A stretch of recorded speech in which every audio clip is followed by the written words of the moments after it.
आज के चैप्टर का नाम है शरीर में गति, बॉडी मूवमेंट्स। गति का अर्थ होता है किसी वस्तु की स्थिति या स्थान में परिवर्तन। तो जब कोई वस्तु अपनी जगह बदलती है या उसका आकार बदलता है तो उसे हम गति कहते हैं। लेकिन यहाँ पर हमने बात करनी है मूवमेंट की, और किसकी? अपने शरीर की गति की। अपने शरीर के अंदर कौन कौन सी चीजें हैं जो गति कर सकती है, जो अपना आकार बदल सकती है, अपनी जगह को बदल सकती है, उनके बारे में हम बातें करेंगे। तो सबसे पहले प्रश्न उठता है, आप कौन कौन सी गति करते हैं? जब आप सो रहे होते हैं तब भी आपके कुछ शरीर में गति होती है क्या? तो जैसे आपका चलना, खेलना, कूदना, ये सब गति के अंदर आते हैं। लेकिन जब आप सोते हैं तब आप कौन कौन सी गति कर रहे हैं? तो इस प्रश्न का उत्तर आप सोचिए और लिखिए कि जब आप सो रहे होते हैं तो आपके शरीर में कौन कौन सी गति होती है। क्या आपको कुछ पता चलता है? या कोई और सो रहा है, आपने किसी अपने छोटे भाई या बहन को सोते हुए देखा हो, तो वो कौन सी गति करते हैं, उनके शरीर में कौन सी हलचल होती है, कौन से बदलाव हो रहे होते हैं, वो आपको बताना है। जब आप पहले प्रश्न का उत्तर दे दो, उसके बाद हम बात करेंगे जंतुओं में गमन। गमन मतलब एक जगह से दूसरी जगह जाने को बोलते हैं, चलने को बोलते हैं। तो जंतु कैसे चलते हैं, कौन से अंगों का प्रयोग करते हैं? तो यहाँ पर एक लिस्ट बनाई गई है, एक सारणी है जो आपको पूरी करनी है। तो जंतु का नाम लिखा हुआ है, गमन में प्रयुक्त होने वाले अंग मतलब चलने के लिए वो कौन से अंगों का इस्तेमाल करते हैं, और गमन का प्रकार, उस चलने को कहते क्या है। जैसे गाय चलती है पैरों से और उसे हम क्या बोलते हैं? चलती है। सांप इस्तेमाल करता है सारे शरीर का, फुल बॉडी यूज करता है वो, और उसे हम बोलते हैं रेंगना। सांप रेंग कर चलता है। तो इसी प्रकार आपको बताना है कि जो बाकी जीव हैं, मनुष्य, पक्षी, कीट, मछली, वो कैसे गति करते हैं।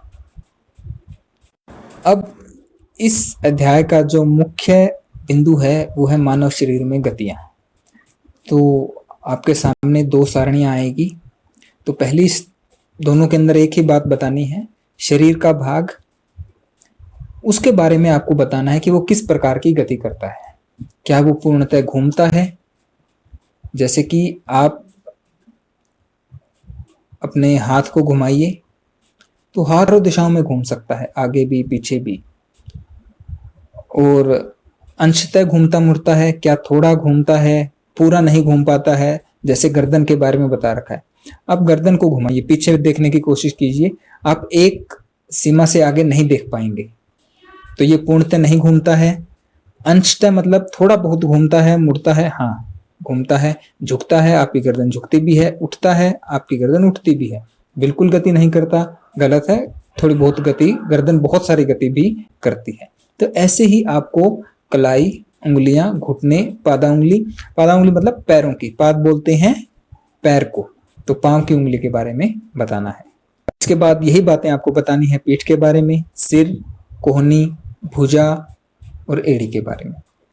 तो जब ये सारणी आप पूरी कर लें, उसके बाद हो सकता है आपको कुछ ना भी पता हो, लेकिन जितना पता है आप कोशिश करिए और गतियां करवा कर देखिए। जो आपको नहीं पता है, आपको नहीं पता, आप देखिए कोहनी कौन कौन सी गति कर सकती है, कोहनी के यहाँ से अपने जो बाजू है वो कौन सी गति हो सकती है। तो आप कर कर देखिए, फिर भी नहीं आता है तो इस लेसन के बाद आपको ये सारी बातें पता चल जाएंगी। आती है संधि की। संधि यानी कि जॉइंट, जोड़ भी बोल सकते हैं। शरीर के विभिन्न भाग जहां पर दो हिस्से, शरीर के दो हिस्से एक दूसरे से जुड़े हो, उसे संधि कहते हैं। जैसे कोहनी जहां पे है वहां पे शरीर की बहुत सारी हड्डियां जुड़ी हुई होती है। कंधे के ऊपर जो अपना हाथ है पूरा वो जुड़ा हुआ होता है। गर्दन जुड़ी हुई होती है बाकी शरीर से। तो ऐसे जगह पर जोड़ होते हैं, जॉइंट होते हैं, जिन्हें हम संधि कहते हैं। अब बात करते हैं संधि के प्रकार की।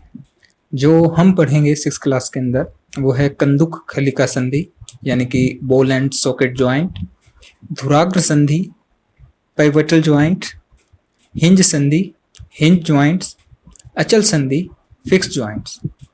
तो इन 4 संधियों के बारे में हम इस कक्षा में पढ़ेंगे। तो आइए शुरू करते हैं एक एक करके संधियों के बारे में। सबसे पहले कंदुक खलिका संधि, बॉल एंड सॉकेट जॉइंट। तो इसके अंदर एक बॉल यानी कि गोल गोल पार्ट होता है जो एक कटोरी जैसे सॉकेट के अंदर फिट होता है। जैसे आपको पहली तस्वीर के अंदर दिख रहा होगा कि एक नीचे गोल गोल कटोरी है, उसके अंदर ऊपर से एक बॉल जैसी चीज है जो चारों ओर घूम सकती है। ये जो पहली फोटो आपको दिखाई गई है ये दिखाने के लिए है कि इस संधि में, इस जोड़ में किस प्रकार की गति हो सकती है। क्या ये चारों तरफ घूम सकता है, कौन सी दिशा में जा सकता है, ये सब बताने के लिए। और यही आपको जो दूसरी फोटो है उसके अंदर एक हड्डी का जोड़ दिखाया गया है।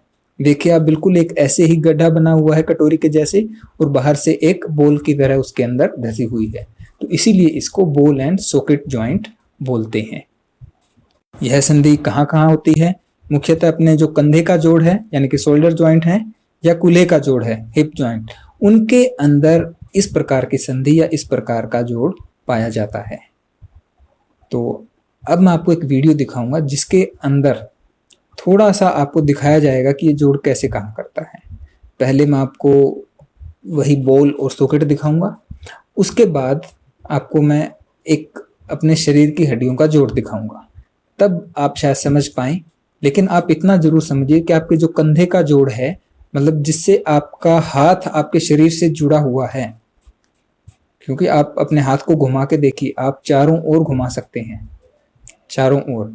तो ये बिल्कुल वैसे ही है जैसे एक कटोरी के अंदर एक बॉल डाल के आप उसके ऊपर डंडा लगाकर घुमा सकें। आइए देखते हैं वीडियो को। ये देखिए कंदुक खलिका संधि, बॉल एंड सॉकेट जॉइंट्स। एक बिल्कुल ऐसे ही आपका हाथ घूम रहा है, देखिए कौन कौन सी दिशा में आप घुमा सकते हैं। ये बॉल है और नीचे सॉकेट है, इसीलिए इसको बॉल एंड सॉकेट जॉइंट बोलते हैं। ये देखिए आपके कंधे के अंदर हाथ आपने ऊपर उठाया, घुमाया, बिल्कुल वैसा ही है जैसा हमने बताया था। ये आपके कूल्हे का जोड़ है। एक गड्ढे के अंदर ऐसे ही बॉल की तरह एक हड्डी आपकी पैर की है। अब हम पैर को साइड में मोड़ रहे हैं। अब हम पैर को थोड़ा ऊपर उठाएंगे, इसके बाद जब हम देखेंगे अगली बार, ये देखिए अब हम पैर को ऊपर उठा रहे हैं तो ये यहाँ तक घूम सकता है। तो इस प्रकार की गति इसमें हो सकती है। तो ये था बॉल एंड सॉकेट जॉइंट। आइए अब देखते हैं धुराग्र संधि या पिवटल जॉइंट की। पिवटल जॉइंट बिल्कुल ऐसे होता है जैसे एक गोल तश्तरी के अंदर एक डंडा डाल दिया हो, जैसे कि आपको पहली फोटो के अंदर दिखाई दे रहा है। ये जो जोड़ है, ये जो संधि है, ये अपनी गर्दन और सिर के बीच में होती है। जैसे आपको चित्र दिखाई दे रहा है, अपना जो सिर है वो गर्दन के ऊपर बिल्कुल इसी जॉइंट के ऊपर टिका होता है। जैसे इस डंडे को हम 2-3 तरफ घुमा सकते हैं, वैसे ही हम गर्दन को घुमा सकते हैं। तो धुराग्र संधि गर्दन और सिर को जोड़ने वाली संधि होती है। ऐसा नहीं है कि ये संधियां केवल यहीं पर पाई जाती है, ऐसी संधि अपने हाथ के अंदर भी होती है। शायद मैं आपको वीडियो में दिखा पाऊँ, हम जरूर देखेंगे। तो आइए वीडियो को देखते हैं, उसके अंदर हम देखेंगे कि ये जो संधि है, ये जो जोड़ है, ये जो जॉइंट है, कैसे काम करता है। ये देखिए जैसे बीच में जो डंडा है वो दोनों तरफ घूम पा रहा है। इसके अंदर ये चारों तरफ घूम सकता है, लेकिन हमारी गर्दन नहीं घूम सकती। ये है अपनी एल्बो, कोहनी। कोहनी के अंदर जो ये हड्डी है, यहाँ पर एक जोड़ ऐसा भी होता है। कोहनी में 2 तरह के जोड़ होते हैं। ये वो डंडी है जो घूमती है और इसके चारों ओर हमने ये एक पट्टी लगाई है, ऐसी पट्टी अंदर होती है।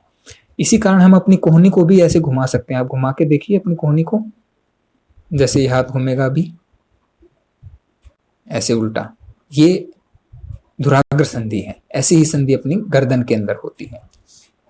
धुराग्र संधि के बाद हम आते हैं हिंज संधि या हिंज जॉइंट्स के ऊपर। हिंज का मतलब होता है कब्जा। आप कोई भी दरवाजा देखिए, जिस तरह से आप दरवाजे को खोल या बंद कर सकते हैं, बिल्कुल वैसी ही संधि होती है अपने शरीर के अंदर, बिल्कुल वैसा ही जॉइंट होता है। जो पहली पिक्चर है आपके पास, उसके अंदर जो ऊपर रखा हुआ डंडा है वो एक दिशा में घूम सकता है, दोनों तरफ एक दिशा के अंदर घूम सकता है, और किसी दिशा में वो नहीं घूम सकता।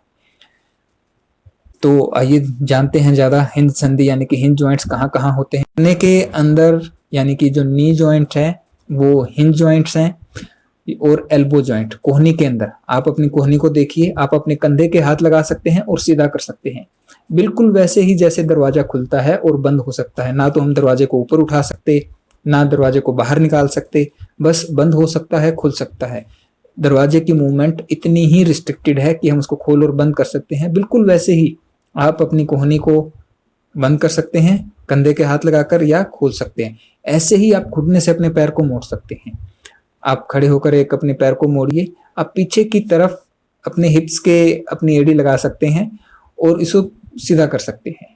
तो ऐसा जो जॉइंट है उसे हिंज जॉइंट्स कहते हैं। इसके बाद हम एक वीडियो देखेंगे जिसके अंदर हम देखेंगे कि ये जॉइंट कैसे काम करता है। ये देखिए, ये है हिंज संधि या हिंज जॉइंट्स। इसके अंदर जो ऊपर वाला डंडा है उसकी आप मूवमेंट देखना, वो एक दिशा में, जो ये पैर के हिसाब से बताया है, नीचे वाला ऐसे ही ऊपर वाला कर सकता है। इसको हम बहुत दूर नहीं कर सकते, ये मूवमेंट नहीं हो सकती जो अभी हुई थी, और ये वाली मूवमेंट भी ऐसे नहीं हिल सकते। इसी को हिंज कहते हैं क्योंकि दरवाजे की तरह है और ऐसे निकाल भी नहीं सकते हम इसे।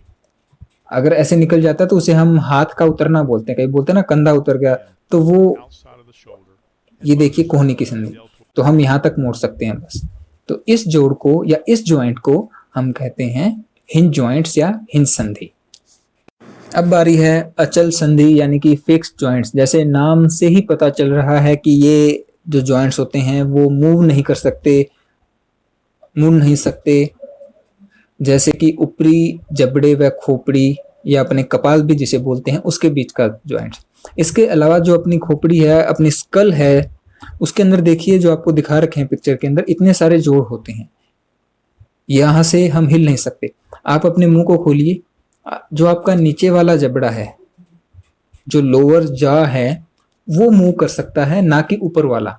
ऊपर वाले जो दांत हैं या ऊपर वाला जो हिस्सा है वो अपनी कपाल यानी कि स्कल के साथ एक फिक्स जॉइंट से जुड़ा हुआ है जो कि हिल नहीं सकता। तो ये हमने बात की जॉइंट्स के बारे में।